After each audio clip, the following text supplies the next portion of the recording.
안녕하세요. 저는 결혼한 지 한 달도 안 돼서 이혼을 경험하게 된 여자입니다. 저는 언젠간 사랑하는 사람을 만나게 되면 어떤 것에도 구애받지 않고 오직 둘이서 사랑만 하면서 행복하게 살아갈 미래를 꿈꾸며 늘 기대에 가득 차 있었는데요. 하지만 저는 이번 일을 통해서 사랑만으로는 행복한 결혼 생활을 꿈꿀 수 없다는 것을 알게 되었어요. 드라마나 영화를 보면 빈부격차 심한 주인공들이 만나서 결혼하고 행복하게 잘 살잖아요. 저도 사랑만 있다면 주인공들처럼 모든 것을 이겨내고 잘 살아갈 수 있을 줄만 알았어요. 하지만 드라마는 드라마일 뿐 겪어보니 현실은 전혀 그렇지가 않더라고요. 저처럼 사랑만 가지고 결혼을 결심한 분들이 계시다면 꼭 사랑만으로 되는 건 아니라는 걸 깨닫고 늦기 전에 다시 한번 생각해볼 시간을 주고 싶은 마음에 이렇게 사연을 보내게 되었어요. 제 결혼에 대한 로망을 산산이 깨부순 장본인들은 바로 시댁 식구들이었습니다. 저는 시댁 식구들처럼 한순간에 얼굴이 바뀌는 사람들을 본 적이 없었어요. 결혼하면 본색을 드러낸다고 하더니 결혼하자마자 자신들의 본색을 제게 보여주더라고요. 지금이 조선시대처럼 결혼했다고 평생 자기 식구가 되는 게 아닌데 말이에요. 제가 멍청하게 사랑 하나만 가지고 결혼을 했던 사람은 아버지의 친구분의 소개로 만난 남자였는데요. 아버지께서는 드라마나 영화에서 나오는 세트장을 제작하는 회사를 운영하고 계셨어요. 처음부터 그런 사업을 하신 게 아니라 다른 사업을 하시다가 제가 드라마와 영화를 너무 좋아해서 딸이 보는 드라마나 영화에 자신의 작업물이 등장하면 좋을 것 같다는 생각에 시작하셨어요. 다른 사업도 해보신 분이라 그런지 건너 사업하시는 사람들을 많이 알고 계시더라고요. 그 중에서도 아버지와 엄청 친하시고 제가 삼촌이라고 부르는 분이 계셨는데 자기 지인의 아들 중에 정말 괜찮은 애가 하나 있다고 제게 만나보지 않겠냐고 하시는 거예요. 당시 제가 남자 만날 생각이 전혀 없었어서 선뜻 만나보겠다고 하지 않았고 떨떠름한 제 표정을 보신 삼촌은 아버지와 비슷한 사업을 하는 집안이라고 만나만 보라고 하더라고요. 저는 삼촌이 괜히 제게 이상한 사람을 붙일 것 같지는 않아서 삼촌만 믿고 만나겠다고 했어요. 처음 만났을 때 남편은 꾸민 듯 안 꾸민 듯 검정 슬랙스 바지에 흰색 티 한 장만 걸치고 나왔더라고요. 비율이 좋아서 그런지 아무것도 없이 그냥 티 한 장만으로도 귀티가 철철 흘러 넘치더라고요. 제가 평소 좋아하던 남자 배우가 있었는데 그 배우 작품은 다 찾아볼 정도로 좋아했었어요. 삼촌은 제가 그 배우를 좋아하는 것을 알고 남편이 그 배우와 비슷하다면서 안 만나보면 후회할 거라고 얘기한 적이 있었거든요. 스타일이며 외모며 제가 좋아하는 배우랑 상당히 비슷하더라고요. 제가 얼굴만 보고 반하는 스타일은 아니지만 너무 비슷해서 저절로 눈길이 갈 수밖에 없었어요. 게다가 보통 돈 좀 있는 집안에 잘생기기까지 하면 자기 잘난 맛에 사는 사람들이 많았는데 남편은 늘 겸손하고 자기가 정말 잘났음에도 불구하고 잘난 걸 내세운 적이 단 한 번도 없었어요. 식당 직원이 주문을 하나 빼먹고 늦게 넣은 것도 모자라 음식까지 잘못 나왔는데 짜증은커녕 웃으면서 이게 더 맛있어 보이니 그냥 먹겠다고 하는 모습에 호감이 생겼던 것 같아요. 한 번의 데이트였지만 안 좋은 상황이 연속으로 일어나 의도치 않게 남편의 인성을 파악할 수 있었어요. 그래서 제가 먼저 남편에게 애프터 신청을 하게 됐고 남편은 살짝 웃더니 애프터 신청을 받아주더라고요. 그렇게 몇 번 가벼운 데이트를 하며 만나다가 저희는 결혼을 전제로 연애를 시작했어요. 남편은 부유한 집안의 안정적인 직장에 다녀서 그런지 조급함 없이 매사에 여유로웠어요. 모든 일에 여유가 넘치는 남편의 모습을 본받고 싶었죠. 저는 평소에 주변 친구들한테나 남자친구가 생기면 제가 잘 사는 편이었거든요. 그런데 데이트를 할 때마다 제가 결제하려고 하면 결제가 되어 있는 거예요. 알고 보니 남편이 화장실 가는 척하면서 계산을 하고 오는 것이었어요. 제가 돈을 주려고 해도 다음에 맛있는 거 사달라고 하면서 절대 안 받으려고 하더라고요. 막상 제가 맛있는 거 사겠다고 하고 만나면 또 자기가 결제하면서 말이죠. 데이트하면서 제가 카드 꺼냈던 적은 정말 별로 없었던 것 같아요. 그렇다고 남편이 결제하면서 제게 돈 썼다고 생색을 냈던 적도 없었어요. 저는 계속 얻어먹기만 하는 것 같아서 서프라이즈로 여행 결제 해놨었는데 그마저도 여행 갔다 와서 집에 와보면 남편이 몰래 제 가방에 돈을 넣어놨었죠. 전화해서 이게 뭐냐고 하면 남편은 아무것도 모르는 척 딴 말을 돌리기 바빴어요. 오빠, 내 가방에 돈 봉투 있던데 이거 뭐야? 오빠가 넣어놓은 거지? 맞지? 이걸 왜 넣어놨어? 아직 집 도착 안 한 거 아니까 빨리 와서 가져가. 무슨 돈 봉투 말하는 거야? 난 너가 뭐 말하는지 모르겠는데? 우리 토요일 만나서 뭐 할까? 너 며칠 전에 바닷가 보고 싶다고 했지? 바다 보러 갈까? 말 돌리는 거 봐. 나 이거 토요일에 그대로 가져갈 거야. 나 이거 안 받아. 오빠가 매번 이러면 내가 뭐가 돼? 뭐가 되긴. 나 아무것도 안 했는데? 너가 돈 빼놓고 잊은 거 아니야? 나 진짜 넣은 적 없다. 그거 진짜 내 돈 아니야. 그래? 나 그럼 이 돈 버릴게. 내 돈도 아니고 오빠 돈도 아닌데 내가 왜 가지고 있어? 가지고 있을 필요 없잖아. 버리는 것 말고는 방법이 없네. 아, 자기야. 아이, 미안해. 그거 내가 넣은 거야. 내가 넣은 거 맞아. 그러니까 버리지 마. 너 이번에 여행하면서 돈 많이 쓴 것 같길래 그래서 그랬어. 너무 화내지 마. 오빠가 그동안 나한테 쓴 돈이 얼만데 그거 생각하면 이건 돈도 아니지. 다음엔 진짜 그러지 마. 알겠지? 오빠 돈만 쓰게 하는 것 같아서 미안하단 말이야. 남편은 제 말에 알겠다고, 다음부터는 절대 안 그러겠다고 하지만 그때뿐이었어요. 저는 남편과 데이트를 하면 항상 남편이 다 알아서 해줘서 공주님 마냥 받기만 했었죠.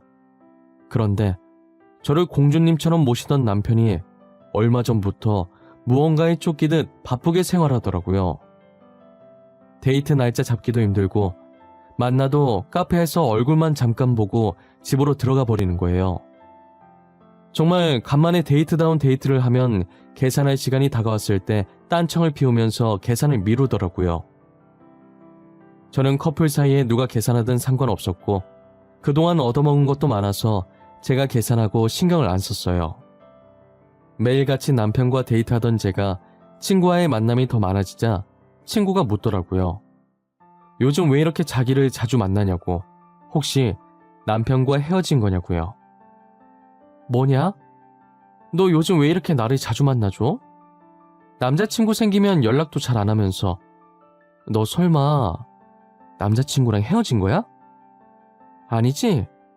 카카오톡 프로필은 커플 사진 그대로던데? 야, 그런 거 아니야.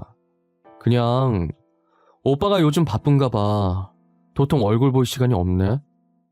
뭔 놈의 일이 그렇게 바쁜지. 내가 고생하지 말고 아버님 밑으로 들어가라고 했는데도 그건 곧 죽어도 싫대. 그래? 그 오빠도 참 미련하시네.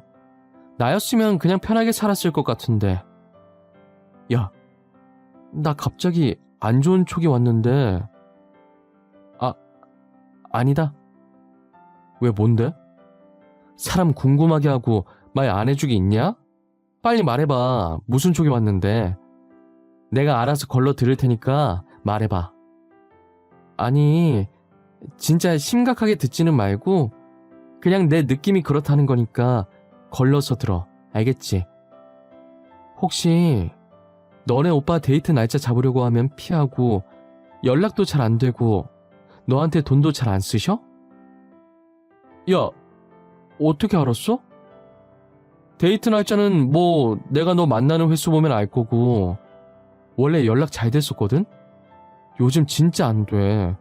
뭐 하는지 모르겠는데 몇 시간 걸러 한 번씩 와. 돈도 안 쓰는 것 같기도 하고. 진짜? 이거 꽤 심각하네. 전에 내가 남자친구랑 어떻게 헤어졌는지 알지? 그놈 바람 피웠었잖아.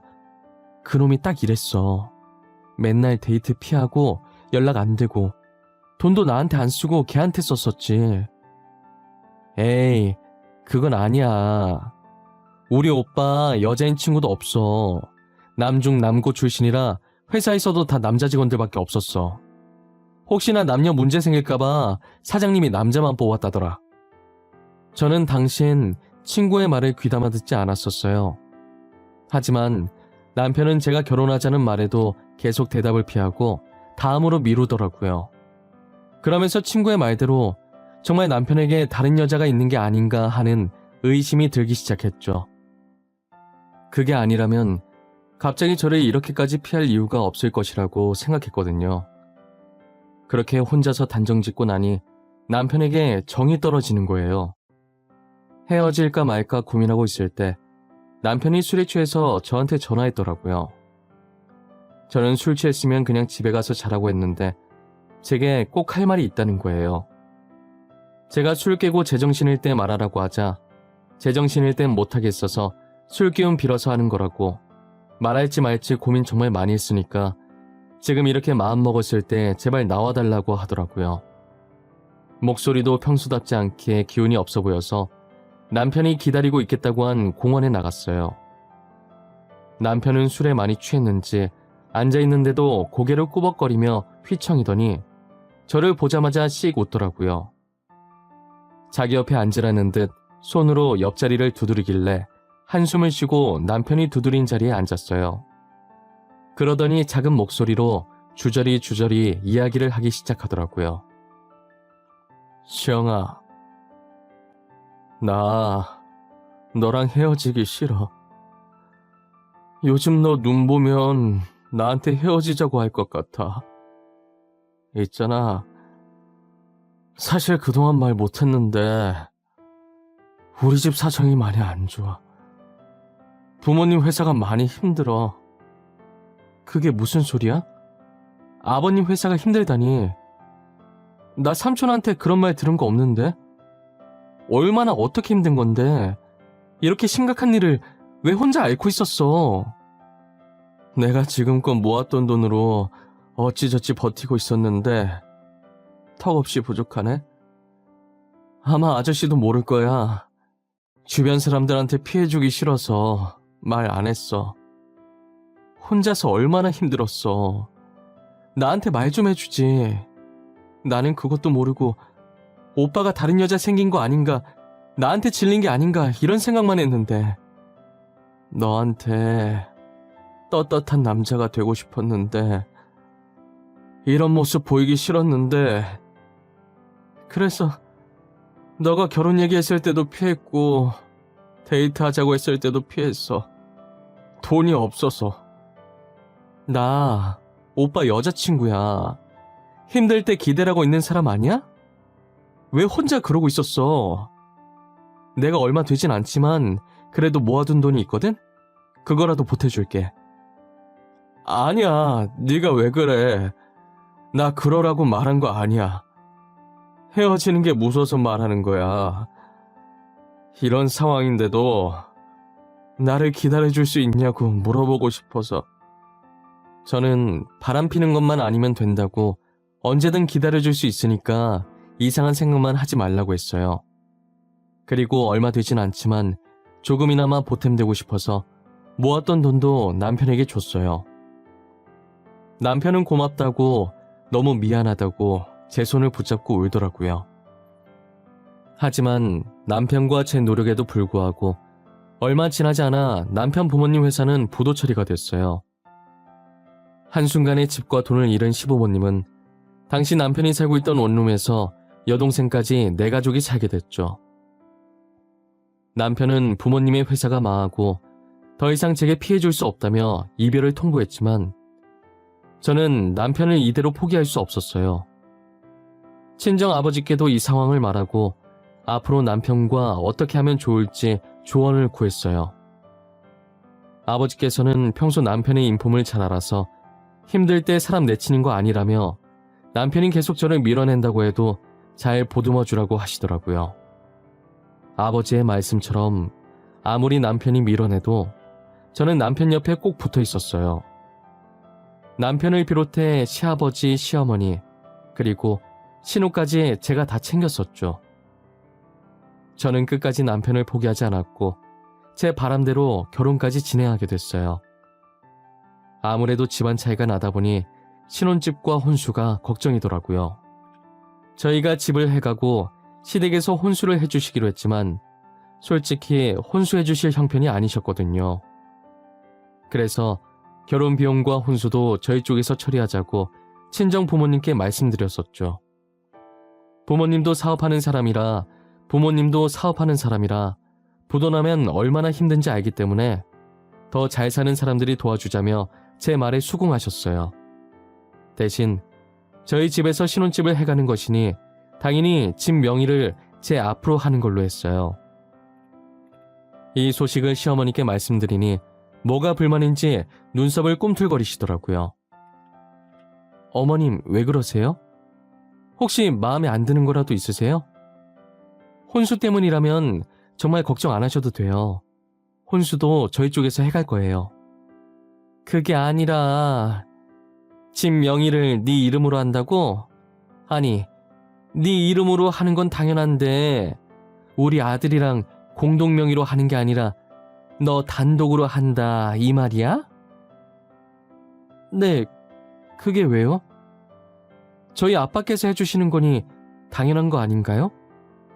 제 이름으로 하는 게 무슨 문제라도 있는 건가요? 그래도 같이 사는 사람인데 온전히 우리 아들 명의는 아니더라도 공동 명의로는 올려줄 줄 알았는데. 에이, 아니야, 됐어. 네 이름으로 하는 게 당연하지. 시어머니께서는 신혼집을 제 이름으로 한다는 것이 불만이라고 했지만 그래도 쉽게 꼬리를 내리시더라고요. 순간 시어머니께서 명의 때문에 불만을 말하실 때 제가 든 생각이 막장 드라마에서 보던 장면이 눈앞에서 펼쳐지는 건 아닐까 하는 것이었는데 다행히 그런 것 없이 잘 마무리했었어요. 그리고 남편이 시어머니를 닮았던 것인지 시어머니께서 남편 못지않게 저를 엄청 챙겨주시더라고요. 제 눈치도 상당히 많이 보셔서 오히려 제가 다 불편할 지경이었고요. 신혼집 때문에 살짝 삐그덕거릴 뻔하긴 했지만 심성은 좋은 분이라고 생각했어요. 친정 아버지께서 신혼집으로 40평짜리 아파트를 해주셨더라고요. 인근에 지하철역도 있고 편의시설도 많아서 집값이 어마무시했을 텐데 하나밖에 없는 딸이 결혼한다고 힘을 좀 주신 것 같았어요. 정리가 어느 정도 끝났다는 말에 신혼집을 방문했는데 입이 떡 벌어지더라고요. 세트장 일 하시는 분 아니랄까봐 드라마에서 보던 집 같은 느낌이 드는 거예요. 너무 신나서 방방 뛰고 싶었는데 제 옆에 저보다 더 신난 사람이 있더라고요.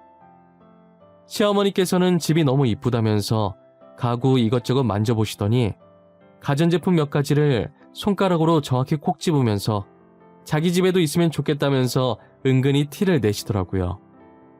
집안의 모든 물건을 다 헤집을 기세로 서랍도 있는 대로 다 열어 제끼셨어요. 보는 내내 조마조마했는데 시어머니께서는 결국 일을 내고 마셨죠. 주방 서랍에 있던 그릇을 꺼내보시다가 손이 미끄러져서 그릇들을 떨어뜨리셨는데 바로 밑에 있던 커피 머신으로 다 떨어진 거예요. 어머님, 안 다치셨어요? 괜찮으세요? 아, 그러게 왜 남의 집을 그렇게 뒤지고 그러세요? 아이고, 커피 머신도 망가졌네. 이거 50만 원짜리인데. 너는 나보다 저딴 커피 머신이 중요하니? 50만 원? 얼마 하지도 않네. 결혼해서 다시 하나 사. 고장난 건 아닌 것 같구만. 뭘 그렇게 호들갑이야? 엄마, 이건 엄마가 잘못한 거야. 그러게 남의 집을 왜 그렇게 들쑤시고 다녀. 그리고 50만 원이 애 이름도 아니고 우리 지금 재산 50만 원도 없잖아. 조용히 해. 자식놈들 키워봤자 아무 소용없다더니 결혼도 하기 전부터 지 마누라 편드네. 그래, 늙은이가 괜히 그릇 구경하겠다고 설쳐서 미안하다. 아주 돈 없는 게 죄지? 제가 뭐라고 했다고 서운하셨던 건지 남편 손을 뿌리치고 나가시더라고요.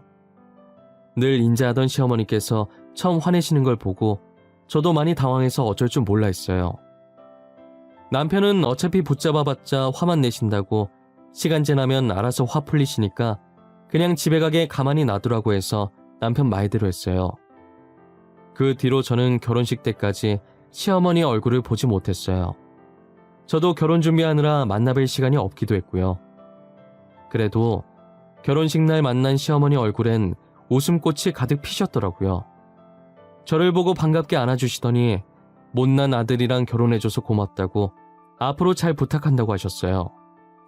저도 시어머니께 아직은 부족한 점이 많지만 옆에서 보고 배우겠다고 많이 가르쳐달라며 똑같이 안아드렸어요. 자상하고 다정한 남편의 인자한 시부모님까지 저는 행복한 결혼 생활만 남았다고 생각했어요. 앞으로 벌어질 일은 상상도 못한 채 말이죠.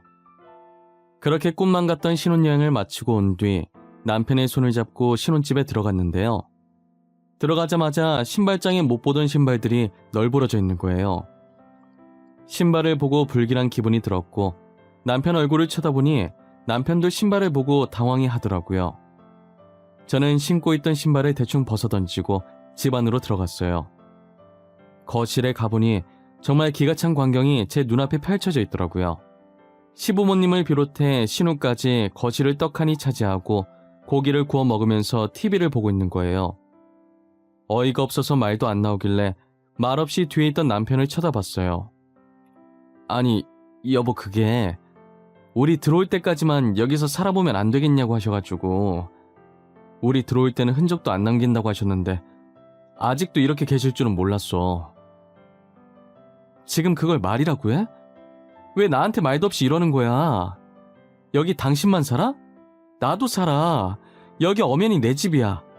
어머님, 아버님, 그리고 아가씨, 정말 죄송한데 저희 집에서 나가주시겠어요? 아가, 우리 이대로 나가면 갈 곳이 없어. 여기 오면서 우리가 살던 원룸 보증금 뺐어. 어차피 방 2개 남던데 한 방은 나랑 영감이 쓰면 되고 한 방은 우리 딸이 쓰면 되지 않겠니? 시댁 식구 보고 나가라고 하니 원룸 계약 기간이 다 돼서 보증금을 뺐다고 하더라고요. 이미 짐도 다 풀어서 정리된 상태고 더 말했다간 제가 나쁜 사람 될 것 같아서 할 수 없이 울며 겨자 먹기로 시댁 식구들을 모시고 살기로 했어요. 그래도 양심이 있었는지 집주인에게 받은 보증금을 제게 주더라고요. 하지만 저는 그 돈을 받으면 안 됐어요. 자기들은 돈을 냈으니 정당하다고 생각하고 이 방 저 방 휘집고 다니기 시작하더라고요. 저희 방까지 들어오는 건지 간혹 퇴근하면 안방 방문도 열려 있는 거예요. 몇 번이고 들어오지 말라고 했지만 화장실 겹치면 어쩔 수 없다고 하는 거예요. 신우는 급한데 어쩌겠냐고 안방 화장실 좀 쓰자고 하길래 저는 속으로 참 흘린 3번 쓰고 알겠다고 그럼 화장실만 쓰고 방 안에 있는 물건 아무것도 건들지 말라고 했어요. 그런데 역시나 안방 화장실만 쓰는 게 아니었어요. 드레스룸에 있던 제 옷들도 제가 걸어둔 대로 안 걸려있고 화장품 서랍에 있던 화장품도 간혹 제대로 안 닫혀 있는 게 신우가 제 물건을 쓰는 게 분명했어요. 저는 뚜껑이 덜 닫힌 립스틱을 들고 거실 소파에 누워서 휴대폰을 보는 신우에게 다가갔어요. 아가씨가 제 립스틱 쓰셨어요? 저번에 제 옷도 입으신 것 같은데 제가 분명 저희 방 화장실만 쓰라고 했던 것 같은데요. 누가 제 허락도 없이 제 물건 쓰라고 했어요? 에이 언니, 그거 한 번 쓴다고 없어지는 것도 아니고 진짜 티 안 나게 썼어요. 진짜 살짝 톡톡 이렇게 바르고 끝이었다니까요. 톡톡이든 뭐든 저 다른 사람이 제 물건 쓰는 거 안 좋아해요. 그러니까 앞으로 조심 좀 해줬으면 좋겠어요. 아, 네네 알겠어요. 제가 잘못했네요. 다음부터 안 쓸게요. 됐죠? 안 쓰면 될 거 아니야. 그거 조금 썼다고 유나는 다 떠네 진짜. 신우는 제 말에 기분 나쁘다는 듯 궁시렁거리면서 방에 들어가더니 방문을 쾅 소리 나도록 닫더라고요. 가서 한마디 하려다가 제 입만 아플 것 같아서 그냥 방으로 들어와 버렸어요. 그때 그냥 내쫓아버릴 걸 왜 모시고 산다고 해서 이렇게 사서 고생을 하는지 모르겠어요. 시댁 식구와 저는 맞는 부분이 단 하나도 없었어요. 모든 부분에 부딪혔고 사소한 것 하나까지도 어긋났어요. 거기다 시어머니께서는 친구를 만나고 오신 건지 친구 며느리와 저를 비교하시더라고요. 자신과 비슷한 시기에 며느리를 보신 친구는 며느리한테 명품 가방을 받았다고 하면서요.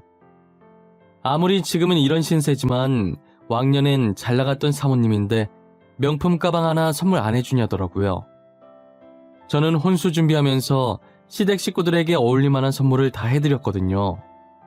시아버지께는 명품 머플러, 시어머니께는 조그만 금반지, 신우에겐 명품 지갑을 해줬었어요.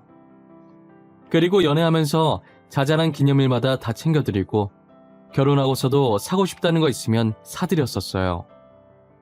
그동안 제가 선물했던 것들은 다 잊고서 당장 800만 원짜리 명품 가방을 사달라고 하시는 거예요. 방 안에서 그걸 들은 신우도 불이 나게 나와서는 시어머니 말에 거들더라고요. 시어머니 가방 사면서 자기 가방도 하나 사달라고 밖에 나갈 때 들고 다니까 없다고 하면서요. 800만 원이 누구 집 강아지 이름도 아니고 나오라고 하면 뚝딱 나오나요? 저는 당연히 안 된다고 했고 시어머니와 신우는 왜 안 되냐고 따지기 시작하는 거예요. 언니, 저희한테 그 정도도 못 해줘요? 우리가 많은 거 바라는 것도 아니고 가방 하나 사달라고 하는데 그게 그렇게 힘드냐고요. 다른 집 며느리는 특별한 날 아니라도 명품 선물 떡하니 해준다고 하던데 너네 집 돈 많지 않니? 죽을 때 다 짊어지고 갈 것도 아니면서 뭘 그렇게 아껴. 800만 원이 누구 이름이에요? 어머님 아가씨는 800만 원 가지고 계세요? 아니잖아요. 당장 800만 원도 없으신 분들이 왜 저한테 난리세요? 저도 800만 원 없어요. 그동안 우리가 네 눈치 보고 살아주니까 네가 뭐라도 되는 줄 아니? 결혼했으면 넌 이제 우리 집 사람이야. 이 말이 무슨 뜻인지 모르겠어? 시애미 말이 법이라고. 언니, 결혼 생활 행복하게 하고 싶으면 저희 말 들으셔야 할 거예요. 이게 저희 좋자고 이러는 거겠어요? 다 언니 위해서 이러는 거예요. 나를 위해서 그런다고요? 진짜 말 웃기게 하시네. 이게 어떻게 저를 위한 거예요? 다 두 분을 위한 거지. 여튼 저는 가방 사줄 마음 없으니까 그런 줄 아세요. 마음 같아선 싹 다 제 집에서 쫓아내고 싶었지만 남편을 봐서 참았어요. 제가 가방 못 사주겠다고 하자 시위라도 하듯 신우와 시모는 집안을 어질러 놓더라고요. 그래봤자 불편한 건 제가 아니라 하루 종일 집에 있는 본인들이었어요. 저는 회사 갔다 오면 집에 있는 시간이 정말 얼마 안 되거든요. 제가 눈 하나 깜빡 안 하자 결국 며칠 뒤에 자신들이 어질러 놓았던 것을 다 치워놨더라고요. 한동안은 아무 일 없었고 저를 보고도 아무 말 안 하길래 이렇게 잠잠해지나 했어요. 제 직업이 액세서리 디자이너라 제 방에 금으로 만들어졌거나 보석이 박힌 목걸이, 귀걸이들이 많았거든요. 너무 많아서 티는 안 나는데 기분 탓인지 하나씩 사라지는 기분이 드는 거예요. 제가 신우를 의심하려고 그런 게 아니라 최근에 가방을 하나 샀길래 설마 하는 마음으로 조그만 카메라를 화장대 물건들 사이에 숨겨놨어요. 아니나 다를까 신우가 제 방에 와서 목걸이, 귀걸이를 하나씩 가져가서 팔았더라고요. 시어머니도 한통속이었는지 거실에서 신우랑 까르륵거리면서 제 목걸이랑 귀걸이를 팔러 나갔어요. 이건 진짜 선 넘었다고 생각해서 거실에 다 같이 모여있을 때 이혼 서류를 들고 남편 앞에 던졌어요. 남편은 합의이혼이라는 글자를 보더니 멍하니 저를 쳐다보는 거예요. 저는 아무 말 하지 않고 신우가 제 목걸이를 훔치던 순간이 담긴 영상을 틀었어요. 당장 이혼 서류에 도장 찍지 않으면 이 영상을 들고 경찰서로 달려갈 거라고 했죠. 신우와 시어머니는 영상을 보더니 굳어서 먹고 있던 사과를 떨어뜨리더라고요. 남편은 믿기지 않는다는 눈으로 신우와 시어머니를 쳐다봤고 두 사람은 몸을 떨기 시작했어요. 그저 돈에 눈이 멀어서 이렇게 들키게 될 거라는 생각을 하지 않았나 봐요. 뭐해? 얼른 도장 찍어. 내일 날 박는 대로 이혼 서류 제출할 거니까. 이혼 소송 안 하고 합의 이혼으로 깔끔하게 끝내주는 걸 감사하다 생각해. 여보, 한 번만 봐주면 안 될까? 어? 다시는 이런 짓 못하게 할게. 제발 한 번만 봐줘. 내가 이렇게 대신 사과할게. 솔직히 이 영상으로 이혼 소송하고 절도죄로 고소하면 위자료 왕창 받고 저 두 사람 감옥도 보낼 수 있는데 지금 많이 참는 거야. 당장 한 달 살았던 위자료 줄 돈도 없잖아. 안 그래? 언니, 제가 잘못했어요. 다시는 안 그럴게요. 제가 알바를 하든 뭘 하든 돈 구해서 다시 드릴게요. 한 번만 봐주세요. 제발요. 저희 오빠는 아무 죄 없어요. 아가, 우리가 잘못했다. 다시는 이런 짓 안 하마. 우리가 잠시 미쳤던 것 같아. 늙은이가 이렇게 무릎 꿇으마. 한 번만 눈 감아줄 수 없겠니? 당신들 같으면 도둑이랑 한 집에서 살고 싶겠어요? 바늘 도둑이 소도둑 된다는 말 아시죠? 지금은 고작 귀걸이는 목걸이지만 나중엔 통장 집문서가 될 줄 어떻게 알아요? 시어머니와 신우는 제 다리를 붙잡고 울면서 빌기 시작했고 저는 발을 털면서 그들을 떼어내기 바빴어요. 남편은 고소라는 말에 제가 하라는 대로 이혼 서류를 작성해 주었고 저는 다 작성한 이혼 서류를 뺏어 들고는 시댁 식구들에게 당장 제 집에서 나가라고 했어요. 나가라는 제 말에도 나갈 생각을 안 하길래 손수 짐을 싸서 집 밖으로 던져버렸어요. 그리고 제 귀걸이를 팔아서 산 가방을 잘근잘근 밟았죠.